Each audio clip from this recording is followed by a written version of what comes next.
तर नमस्कार राम राम मंडळी, मी आहे तुषार आणि आपल्या डेली ब्लॉगमध्ये पुन्हा एकदा तुमचं सर्वांचं मनापासून स्वागत आहे. त्यानंतर आजच्या दिवसाला सुरुवात करूया. आता जायचं आहे आधी आपल्याला श्लोकचे केस कापायला, थोडासा माल पण टाकायचा आहे. त्याच्यानंतर पुढचं नियोजन होईल. ए चल शिवम, काय किती वेळ. तर हे बघा, हे दोनो भाई तबाई आहे. लय मस्ती करू आहे दोघे पण.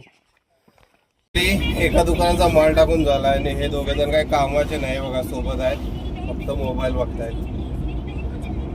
माल वगैरे सगळं टाकून झाला आणि आपल्या टू व्हीलरचं काम करायचं होतं, कारण काल जे लायनर घेतले ते बसवायचे होते. कारण मागचे लायनर एवढे खराब झाले होते ना, जरा जरी ब्रेक मारला तरी भरपूर आवाज यायचा. शेवटीवरती फाट्यावरती आपली जरा अपॉइंटमेंट घेतली होती, कारण सध्या गाड्यांचा लोड पण सगळीकडे गॅरेजमध्ये भरपूर आहे. शेवटी गेलो, आपले लायनर वगैरे बसून घेतले आणि नंतर संध्याकाळी साधारण 4च्या दरम्यान आपली मालाची गाडी आली होती. गाडी उतरण्यासाठी बाबा, दादा आणि मी, आम्ही तिघेजण होतो.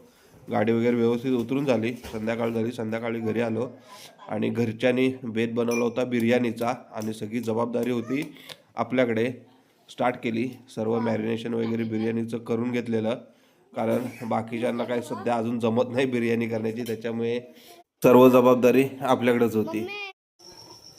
तर परवा बनवलेलं होतं आपण, पोपटी बनवली ना, त्या दिवशी बनवलं होतं मस्तपैकी चिकन फ्राय, आणि ती व्हिडिओ आपल्या घरच्या पोरांनी बघितली नाही. आता त्यांना पण करून पाहिजे म्हणून हे बघा इकडे बनवतोय.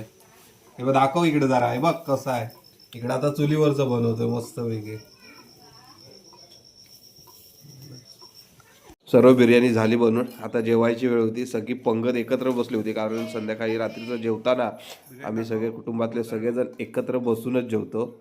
तर म्हणजे आता व्हिडिओ इथेच संपते. जर का आपली व्हिडिओ आवडली असेल तर नक्की आपल्या चॅनल लाईक, शेअर आणि सर्वात आधी सबस्क्राईब करायला अजिबात विसरू नका. नुसत्या व्हिडिओ बघू नका, सबस्क्राईब सुद्धा करा मंडळी. कशी आहे बिर्याणी झाली जेव्हा? मस्त झाली. दुर्वा कशी झाली? मस्त झाली ना. आणि इकडे आहे सोलकढी.